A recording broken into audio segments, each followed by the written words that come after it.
Bom, vamos continuar girando as notícias aqui em Os Pingos nos Is.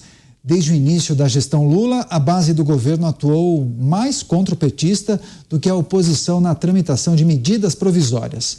O PT, Rede Sustentabilidade, União Brasil, PSOL e PDT, que possuem 16 ministérios, propuseram um número maior de alterações em textos enviados pelo Planalto ao Congresso, do que o PL, por exemplo, que é da oposição. Análise de cientistas políticos afirmam que a ação evidencia a falta de articulação política.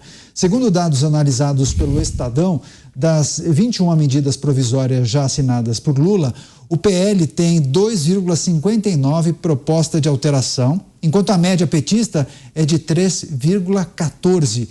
Tiago Pavinato, que pode explicar essa dificuldade de articulação, inclusive na base governista. Isso é autoexplicável, como eu falava aqui quando a gente tratava da questão de por que o Congresso de Direita não criminaliza a propagação, a apologia, a doutrinas extremistas marxistas, de modo a frustrar o encontro do clubinho, do Clube de São Paulo, do Foro de São Paulo, o Foro de São Paulo com o Daniel Ortega, presidente da Cuba, Maduro, etc. Porque nós não temos uma direita. Nós não temos. Não há. Tem um ou outro, ok, mas o Congresso decide as coisas no voto. Os representantes do povo eleitos para os assentos no Legislativo lá em Brasília representam parcelas da população. E parcelas da população dão a eles o seu voto de confiança, outorgam a eles um mandato para que as representem e eles prevaricam, eles não representam esta parcela da população. Porque se representassem, nós não encontraríamos esta cena que aí está.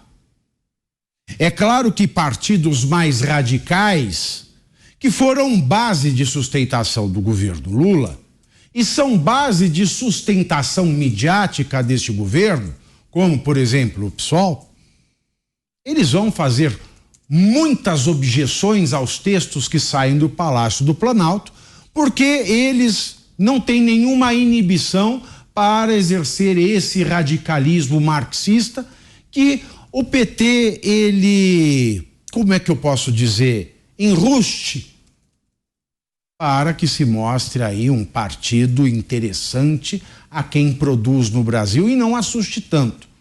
Portanto, como é o caso do marco fiscal, aquilo que vai substituir o teto de gastos, o PT ele mandou um texto muito acanhado, porque dependesse de partidos nada enrustidos na sua loucura marxista, o marco fiscal seria gasta, a hora que acabar o dinheiro, imprime-se o dinheiro. Ponto. Mas o PT ele tem um certo decoro ao reduzir as coisas a termo, ao escrever as coisas. Portanto, é óbvio que os partidos de esquerda vão fazer todos os tipos de emenda. Os partidos de direita vão ser mais contidos, afinal de contas, muitos podem entender que aquilo é o melhor que se poderia obter.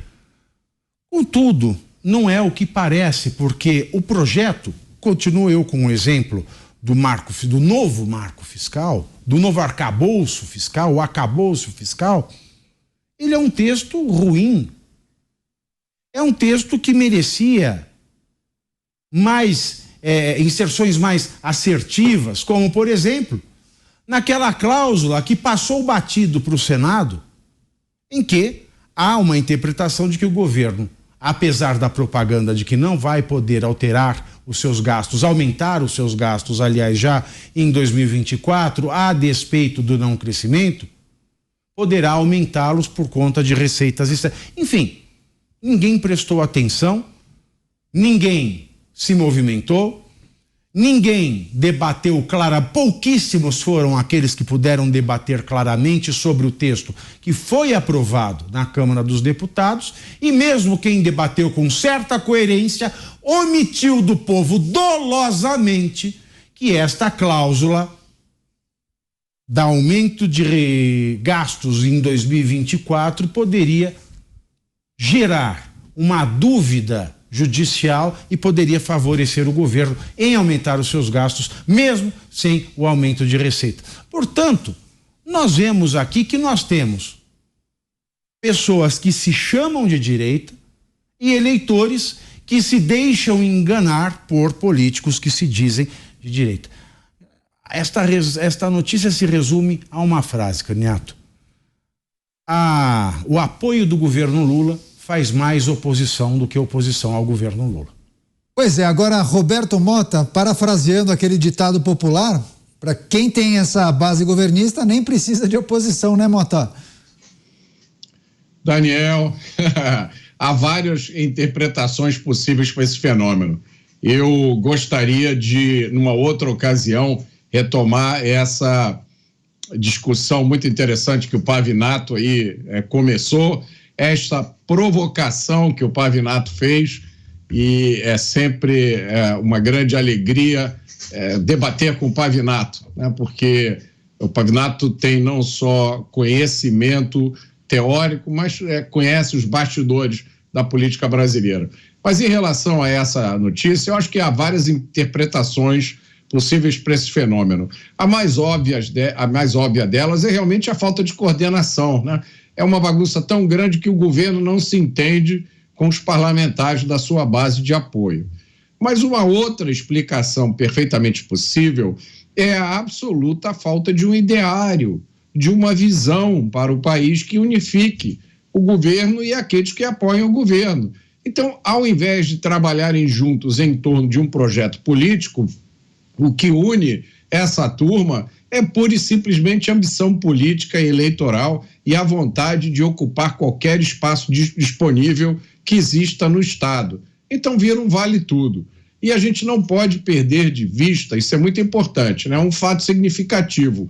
Várias das modificações sugeridas por petistas, por parlamentares petistas e aliados, várias das emendas sugeridas a medidas ruins do governo, são no sentido de tornar essas medidas ainda piores, porque há vários parlamentares do PT e da base aliada que acham que o governo não está sendo petista o suficiente. É o caso do arcabouço fiscal, né? O arcabouço fiscal, que é uma piada, que não controla nada, tem petista que acha que controla demais e que deveria ser muito mais generoso com os gastos do governo.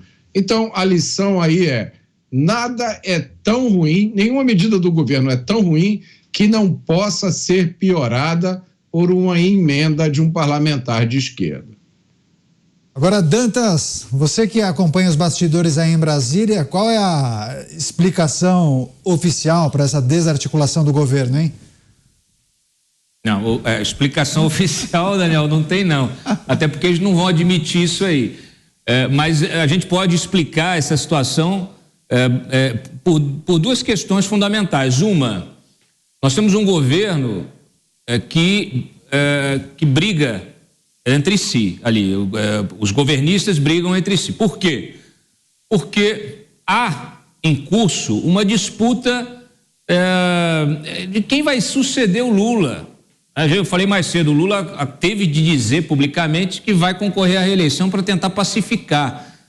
E assim, quando eu converso com petistas aqui, de um lado e de outro, assim, é fogo amigo a cada instante. Eles mesmos vão se destruindo. Então, assim, há internamente uma concorrência das lideranças de vários ministros que têm aí a possibilidade de serem, né, elegíveis, serem pré-candidatos.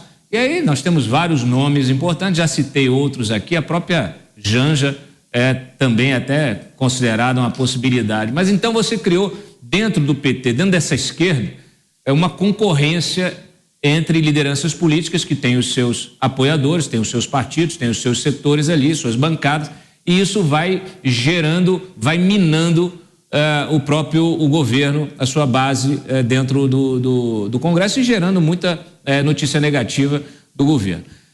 Um outro aspecto é o fato de todas as propostas que o governo manda para o Congresso, elas são modificadas. Como o governo não tem uma base, quando qualquer proposta chega e o Marco marco fiscal aí, o arcabouço fiscal é talvez a mais chamativa, quando chega no Congresso acaba virando outra coisa, virando uma proposta do Centrão. E aí essa esquerda não quer a proposta do Centrão e vota contra. É isso que acontece. Você não tem, pelo menos os mais radicais, eles não topam aqueles textos que são aprovados. Então essas são as explicações assim para esse fenômeno, né? Naturalmente é um governo quando não tem rumo, né, tudo se vira contra o governo. É um governo que tem como oposição o próprio governo. É isso aí, esse é o governo Lula, ou o desgoverno. Para fechar, Cristiano Beraldo, é uma situação muito delicada e talvez um grande desafio da atual gestão, né, Beraldo? Sem dúvida, porque a esquerda brasileira ela ficou à margem do poder ali da presidência da República, dos ministérios, das empresas públicas, vindo de mais de uma década de uma grande festa, né? Eles se esbaldaram durante os governos Lula e Dilma e, de repente, encontraram ali uma barreira intransponível a partir de 2016. Quando eles reassumem o poder agora com a vitória do Lula, a expectativa que se cria é que a festa vai voltar. Eles têm uma necessidade muito grande de acomodarem ali os seus interesses, muitos lícitos, outros ilícitos. E aí, quando o Lula se coloca fora dessa articulação, e a gente precisa lembrar, Lula é a figura que reúne a esquerda, é aquela voz que não une o PT, mas que impõe a sua vontade dentro do PT e impõe a sua vontade junto com os outros partidos, os outros players políticos da esquerda brasileira. Por isso eu digo, ele reúne, ele não une, ele é a grande referência. À medida que ele fica vivendo no seu próprio universo, Lula e Janja, política real, né, o dia a dia ali do Congresso Nacional, ele vai ficando abandonado. E as pessoas que estão ali, que estão nessa militância política já há muito tempo, conhecem como as coisas funcionam, sabem que a única linguagem que Lula respeitará e responderá é a linguagem da dor. Eles precisam se tornar um problema para que Lula saia do seu pedestal, aceite passar um breve período no mundo real e resolva e acomode os interesses dessa própria base da esquerda e do governo Lula. A gente vive as consequências desse distanciamento do presidente da República desse universo político que é essencial para que algum projeto, algum plano de governo seja tocado. As propostas errantes que têm chegado ao Congresso Nacional estão sendo tratadas dessa forma. É o ministro Padilha que vai, se compromete, mas não consegue entregar. O Rui Costa aí batendo cabeça, desgastado agora, já com notícias, se fica ou se sai, etc.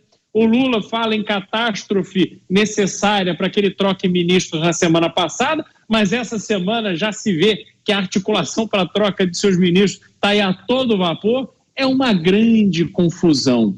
E quando tem confusão e os apetites não são satisfeitos dentro da esquerda, é assim que eles agem. E Lula sabe que se não cuidar disso, o problema só piora. E quando esse tipo de problema piora, a conta para nós é que só aumenta.